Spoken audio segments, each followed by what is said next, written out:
So as Hayden said, my name is Andy Kness, and I'm an extension agent in Harford County with the University of Maryland Extension.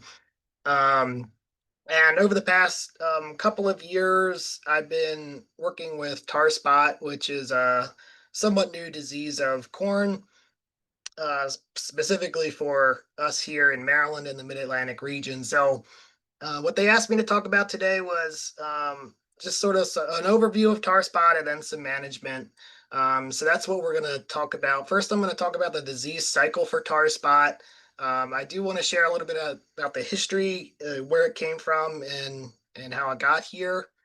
And then just an overview of some relatively new information that we have on the epidemiology of tar spot and how that influences disease pressure and management. And then finally, a few thoughts about management. So, tar spot of corn is a disease that's caused by the fungus Phylacra matus. Um, the disease cycle is pictured on the right hand side of this diagram. So, like a lot of diseases in our crops, this disease overwinters in old crop residue. So basically, there's spores that are lying dormant in this old corn crop residue. And then as temperatures and moisture become more available in the spring and summer and into the fall, that will trigger the release of those spores. And then if you have corn in that field, it will infect those leaves and those tissues, and it will produce these little black spots on the tissues. Those spots are stromata. They contain spores inside those little black spots. Basically, it takes about 14 to 21 days for these spots to show up.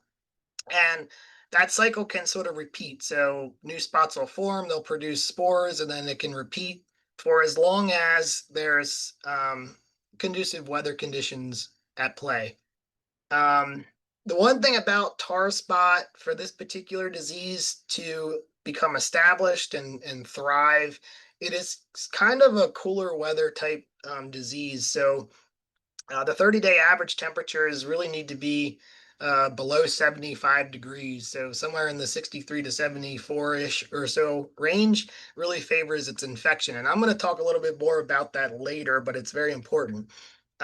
If you ever have not seen tar spot, this is what it looks like. So pictured on the left, this is the typical signs and symptoms that you'll see on the leaves. So we're talking about all these little black dots on the leaves. That's the tar spot stromata that you're seeing. These longer lesions that are sort of rectangular and gray, that's not tar spot. That's caused by a different fungus, a different disease, which is gray leaf spot. If you look under hand lens, you can really see the stromata a little bit better. They are slightly raised, but they're embedded in the tissue. So you can sort of scratch at it with your pocket knife or your fingernail. And if they don't come off, that's a somewhat of a good indication that it's actually tar spot and not something else. And I'll talk about that a little bit later. And again, if you take those stromata and look under the microscope, this is what the actual spores look like. So these are the asexual spores of this particular fungus. So it produces these spores in this sort of sac-like structure. So that's what is causing the infections. One thing about tar spot is that it is an obligate bioturf, so it requires living tissue, and it can only infect living tissue.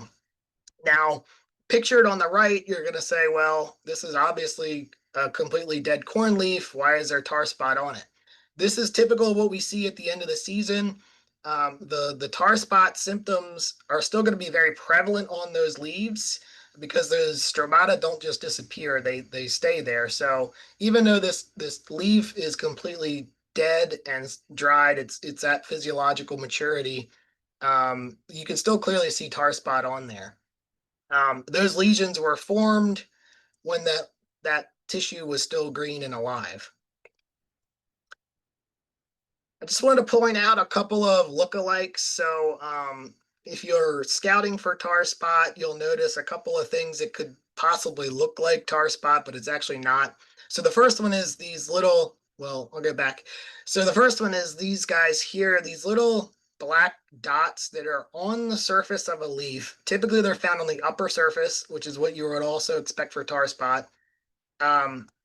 However, if you scratch these with your finger or rub them off, or you can even put a little dab of like rubbing alcohol or hand sanitizer on them and kind of wipe them, they'll wipe off fairly easily. And again, you can't wipe these off of if it's really tar spots. So in this instance, these are not tar spot. These are just insect frass that you'll see very commonly on corn leaves.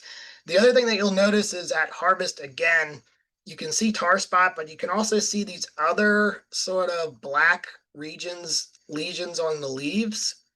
So in red is actually tar spot. So they're very predominant, dark, well-defined lesions. That's the tar spot ones. But you'll also notice these little sort of fuzzier black lesions. That is not tar spot. And again, those are very common. These are just your secondary decomposing fungi that are just working to decompose that leaf, and that's completely natural process. So it's important to know the distinction when you're looking for tar spot. So why is tar spot a problem? Well, depending on what the literature you review, there's reports of tar spot causing anywhere up to 60 bushels per acre yield loss under favorable conditions. So and that also is dependent on hybrid susceptibility, and I'll talk about that later. And this picture illustrates that pretty well. So this is at a Purdue in a research plot, and these are actually adjacent plots. So the plot on the right has a hybrid that actually has decent resistance to tar spot, and the plot on the left does not. So you can see just the genetics of the plant are playing a big role here and tar spot severity. The other thing that tar spot does to corn is that it can cause the plant to senesce very quickly, and it can basically take a plant that's green and healthy and make it brown and basically dead in about 2 weeks.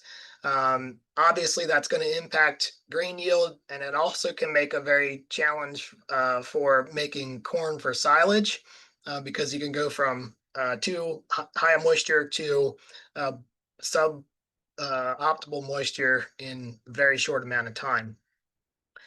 That's what this picture is showing here. So this is actually the same plot pictured from a plot in Indiana. So this is the left-hand side is this plot the picture was taken September the 21st. And the one on the right is the same plot taken 13 days later on October 4th. So that's under very high tar spot pressure that had very favorable environmental conditions.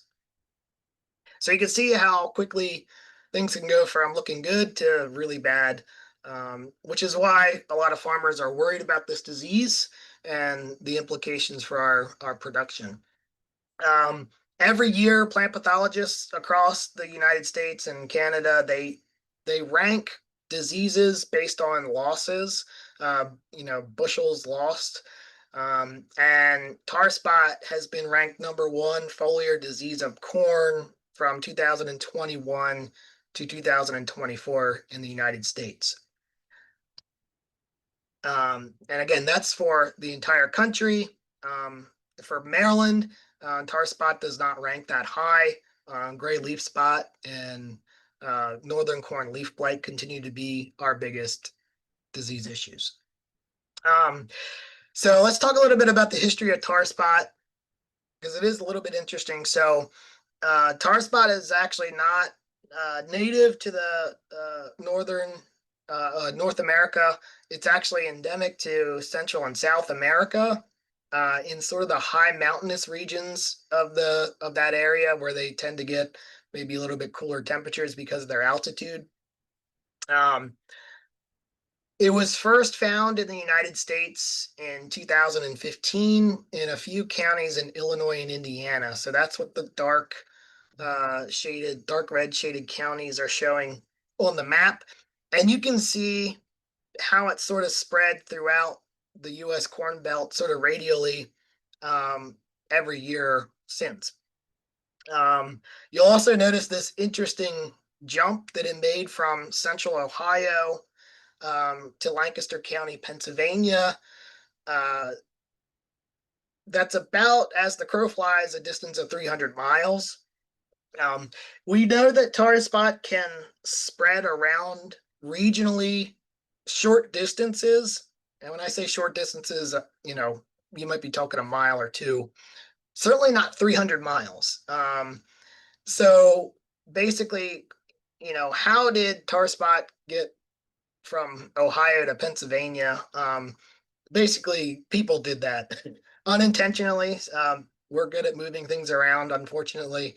Uh, the prevailing hypothesis is that it came in with, maybe some, test seed that was not cleaned as well or as vigorously as a lot of commercial seed is. So this is sort of, hybrid testing seed, because it ended up showing up in some, test plots, uh, from a few different seed companies. So that's how we think it got here. So it made it to Pennsylvania. Um, by 2018, in the Corn Belt, it had spread to basically the majority of the Corn Belt, at least the northern Corn Belt. And, in 2018, they had a particularly bad year where they had a lot of tar spot. It was very severe and caused a lot of yield damage. So we did not find tar spot until 2022 in Maryland. And it actually came from Harford County, which is the county that I work out of, which is not surprising because it is directly south of Lancaster County, Pennsylvania. So if I had to guess where it was going to show up, I would have guessed either Harford, Baltimore, or Carroll County that it was probably going to show up. So our first report came from a farm in northern Hartford County on August 19th. And then we had a subsequent report, from Cecil County, uh, shortly after, on September 2nd. So the map on the right shows, tar spot during the 2022 growing season. So all the, counties in yellow were confirmed, in 2022. The ones in gray have been confirmed in years prior. This is just sort of the weather pattern that was, leading up to that detection of tar spot. The top graph shows daily precipitation. The bottom graph shows daily highs and low temperatures. And especially the low temperatures dipping down into the 60s really helped bring down our average temperatures. And that's when we saw tar spots start to pop up. In 2023, this is the map of where we confirmed tar spot, in our state and also neighboring states. And I put the dates of our first detection. So you'll notice late August into September were the detection dates. And we ended up confirming it, in several counties, in along the Mason-Dixon line, and then down, on the eastern shore, again down the Mason-Dixon line as well. In 2023, they also first discovered it in Delaware, so Newcastle and Kent County as well. Another thing to keep in mind is that, there could have been tar spot in other counties. We just didn't get a positive, sample submission, from those other ones. So more than likely it was in some other counties as well. 2024, so last year, we only got reports out of Harford, Baltimore, Frederick, and Washington counties. Again, I think tar spot was out there in a lot of these other counties as well. We just didn't get those reports, coming from anyone. So this is the distribution of tar spot at the conclusion of the 2024 growing season. So again, yellow was 2024 reports, gray was previous. So you can basically see, anybody they're really growing corn. For the most part, we've seen tar spot. Um, we've seen tar spot confirmed, whether it would be 2024 or in years prior. A couple of things to remember about tar spot. First is that it only infects corn. So corn is its only host.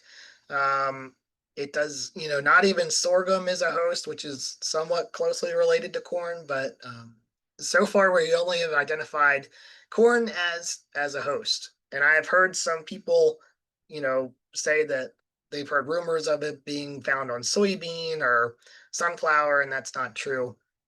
Um, Another thing is, if you end up with tar spot on your farm or on your operation, it's probably nobody's fault because it's gonna spread kind of no matter what we do.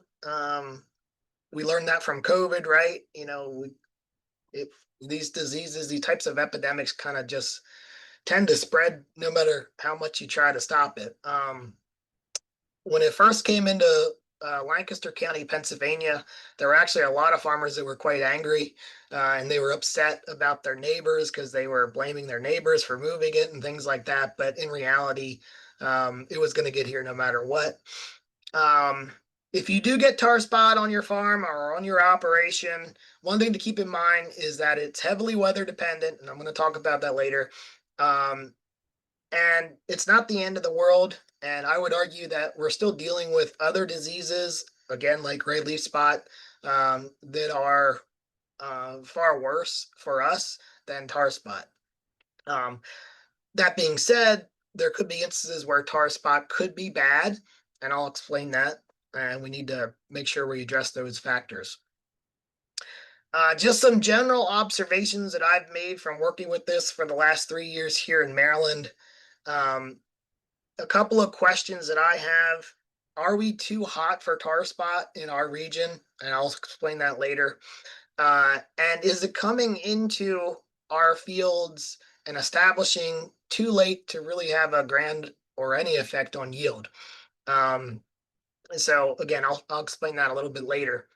The other thing that I'd like to point out is that tar spot can often look worse than it is. So again, it's only infecting living tissue. And if you think about corn and how it matures, there becomes a point where black layer is reached, so physiological maturity.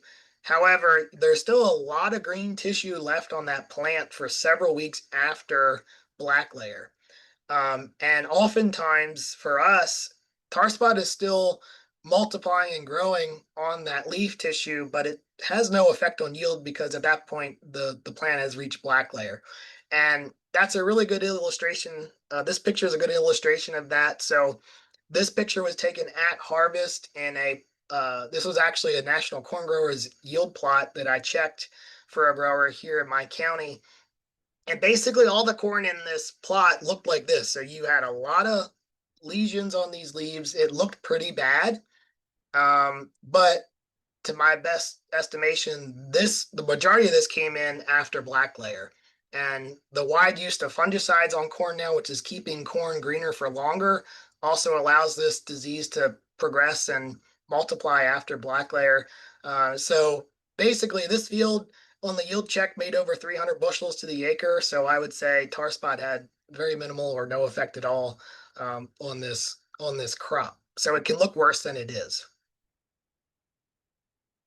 Now, I wanted to point out this relatively new study. So this was published in 2023 by a lot of different plant pathologists out from the Midwest, where they've been dealing with tar spot for much longer than we have. And they really took an in-depth look at the weather conditions, environmental conditions that are needed for tar spot infection.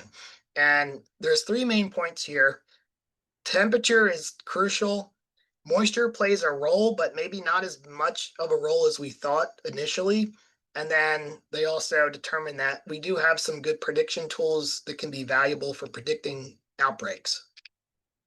So what they found is that temperature is the most crucial variable, even more crucial than moisture. So what they found is that you have to have a 30-day average temperature in that 64 to 73 degree range.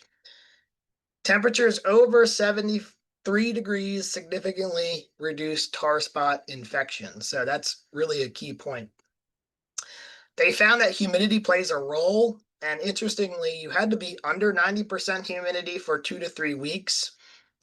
They also found that leaf wetness early aided infection. So a little bit of leaf wetness, whether that be from humidity or dew or rain, can help that spore germinate. However, if it stays wet for too long, it actually inhibits further germination of more spores and spread. So you sort of have to have this interesting sweet spot where a little bit of moisture helps, but too much is bad. And then you have to also hit that 30-day average temperature that is less than 74 degrees and above 64. So I wanted to explain maybe a little bit of difference that we have here in Maryland versus what they see in the Midwest related to monthly average temperatures. So I just pulled some data from some databases comparing Street, Maryland, which is where I'm located here at the Extension Office in Aubrey County, Salisbury, which is southern Eastern Shore, and then Waterloo, Iowa, which obviously is in Iowa where they grow a lot of corn and they also have a lot of tar spot. So here is temperatures from May through September, and you can see that our temperatures tend to run just a few degrees warmer when you look and compare it to, say, Iowa, especially when you're looking at July and August, and you think about July, the beginning of July and into mid-July is when the majority of our corn crop is at tassel. And we know that that's when the greatest yield impacts are gonna happen is if you get disease during tassel and early grain fill. So for us, we're sort of outside of that window in normal years. And if you graph those temperatures on a graph, that's just what we're showing here. So the solid red line is here in Street, Maryland versus the dotted line in Waterloo. And if you overlay the temperature range between, say, 64 and 60 and 73, you end up seeing that we sort of exit that optimal temperature range, say mid-June, and we don't get back down into that until the beginning of August. Whereas something like Iowa or the Corn Belt, maybe the Northern Corn Belt, they're going to be living in this optimal range or maybe just a touch outside of it, but they're going to be in it for basically their entire growing season, which is why their risk for tar spot development is far greater than ours is in terms of seeing yield impacts. So here we are. This is when we dip back down into those sort of that window. And again, for us, that's going to be typically mid-August through mid-September. And that really correlates very well with what we've observed the last 3 years when we've detected tar spot is typically somewhere around the middle to the end of August into September.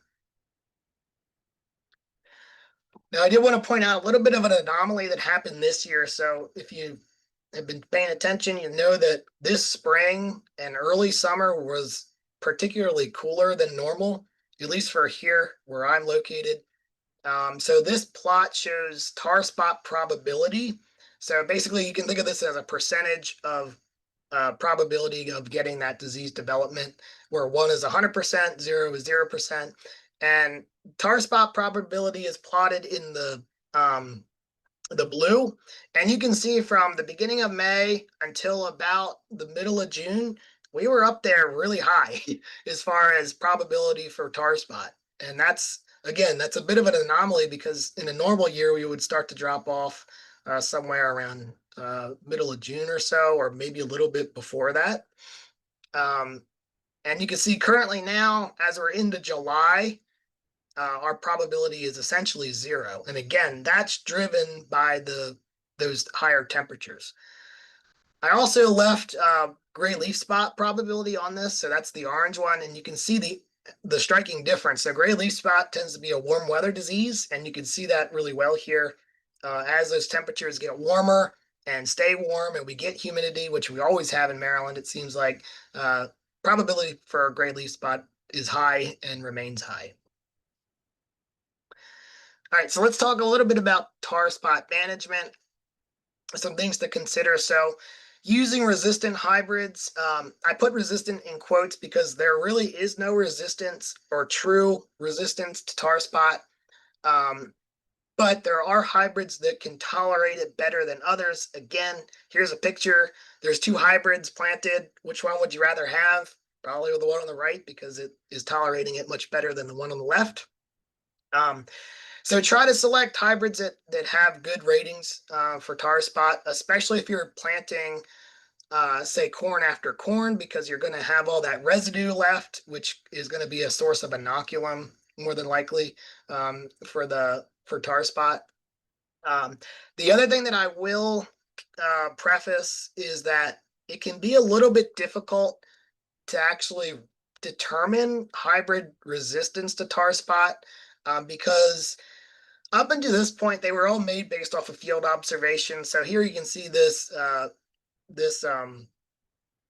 hybrid fact sheet here, and they have tar spot down at the bottom rated. These are, again, were done based off of field observations, and if anyone's ever done field research that's not necessarily replicated, it can be very difficult to pull out true differences. So again, these are all done on field level observations. Um, they could be right, they could be wrong, is what I'm saying. So use your best information you have available. Um, they do have maybe a little bit better methods of identifying tar spot resistance now because they have identified some genes that are playing factors in tar spot resistance. So I'm sure the seed companies will be using that information moving forward to not only produce better hybrids that perform better against tar spot, but also it'll help them rate tar spot resistance as well. Um, the other thing that you can do is consider earlier maturing hybrids or modifying your plant date so that you don't have corn in tassel or early grain fill when we get into, say, mid-August or late August, because that's when our disease pressure for tar spot is going to be high. On a typical year, it's going to be higher then. So having your corn pollinated, you know, now versus later is going to be better.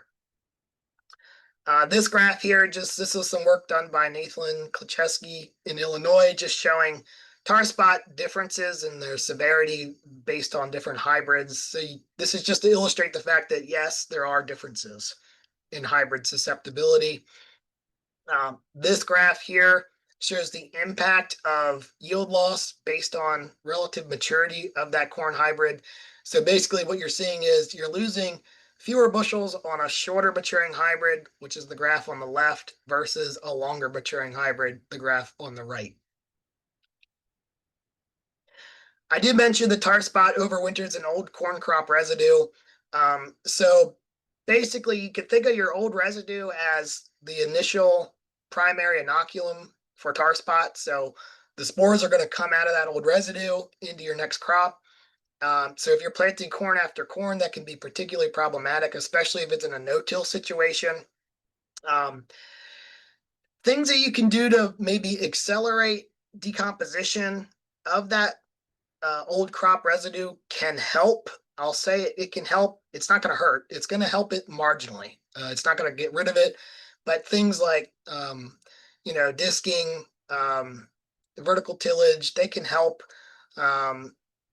So just realize where you are on this risk scale, basically. So you're going to be at very high risk if you're up here on the no-till situation versus down here on the lower right, which is a complete moldboard situation, which nobody really does anymore. But I would just bring your attention to that so that you're aware of where you're laying on this continuum. This is just showing the effect of tillage and fungicide use. So they did find a little bit better disease control in a tilled situation. So that's what this one marked with B is versus a no-till situation, although it was a significant difference, but it's not a lot of difference. If you add a fungicide into that situation, they were able to get a much better control as well. Which brings me to fungicides. So there's a lot of contention and maybe a little bit of debate about fungicide use for tar spot. Some people are suggesting that it's going to have to be a multiple spray program, maybe 2 times a year. However, a lot of the data is still pointing towards a single well-timed application made somewhere between VT, which is tasseling, and R3. That's really great news because that's very consistent with our current recommendations for other diseases that we commonly face in corn. So right now that seems to be holding true. So if you're using a fungicide at tassel, then you're going to get good control and good suppression of tar spot as well. Always check the label. So this is just a chart that I pulled out of the crop protection network of products that are labeled for corn as far as fungicides. One thing to notice is that basically anything that's registered for use on corn as a fungicide is going to have good control of tar spot. So that's great. So pretty much anything you use is going to give you good efficacy. I will say that they have found that 2 and 3 mode of action products do tend to get a little bit better response than just single mode of action products. And that's what these graphs are showing here. We did some fungicide work in 23 on farm in a grower field. So this was done at the farm where we first found tar spot in 2022. We tested a 1-pass program at tassel versus a 2-pass program, which would be tassel and R2. Basically what we found there is that we did get a little bit better tar spot control with the fungicide pass. So 1-pass and 2-pass both performed the same. But as far as yield was concerned, in this instance, it had no statistically significant impact on yield compared to our control. In this particular test, we had pretty low tar spot disease pressure overall. A lot of that was probably driven by the fact that this plot was actually planted quite early. So for us, this was planted on the 11th of April, which is about a week earlier than kind of normal for us, at least 5 days normal than normal. So that really helped get that corn past its vulnerable grain fill period before we had tar spot move into those plots. So moving forward, what do? I would say don't panic, but do your due diligence to try to manage this if you do find it in your fields. Trying to use good hybrids, use good genetics, crop rotations. So plant after soybeans or plant after anything but corn is going to be your best practice. Scouting fields, get out there around tasseling or just before tasseling to make sure you don't have tar spot problems and also to look for other diseases as well. And the use of fungicides where they're appropriate. I also put this picture of Tar Spotter. This is an app that you can get for your phone. And it can actually, you can put in a couple of variables and it will, using weather data, local weather data, it'll spit out a risk for tar spot development. So you can see in this particular example, it was at high risk at that point in time. And you can try to use that to predict outbreaks and if you're going to need a fungicide or not. And you can just go to the App Store and look for Tar Spotter and you can download it and use it. When you're scouting for tar spot, you kind of want to check everywhere. Sometimes field edges can show tar spot before the center of the field sometimes just because if you have neighboring fields, you might be catching some spores blowing in or splashing in. The same is true for tops of hills and knolls. You also want to check the entire plant. You can find tar spot anywhere on the plant, anywhere there's green tissue. So look up on the higher leaves as well as the lower leaves. As far as yield is concerned, the ear leaf and the leaf above and below the ear leaf are going to be your most important leaves as far as trying to protect yield. So pay particular attention to those leaves. So that's going to be my presentation for now. This is my contact information. You can always reach out to me by email or phone whenever you would like if you have any questions. And then that link takes you to a teaching survey. because the university likes to know if I'm a good teacher or not, so you can tell them what you think. So I'll stop. If there's any questions, I'll be happy to answer. Thank you. Do we have any questions for Andy? And as well, I posted the pesticide link to the pesticide CEU's Google form that you can go ahead and complete. We really encourage that. And as well, there's a place where you can put in any information you'd like on new IPM webinars we're planning for next year. So we'd like some feedback on what you'd like to see on some IPM webinars. But we're open to any questions, and I'm sure Andy would be happy to answer them at this time.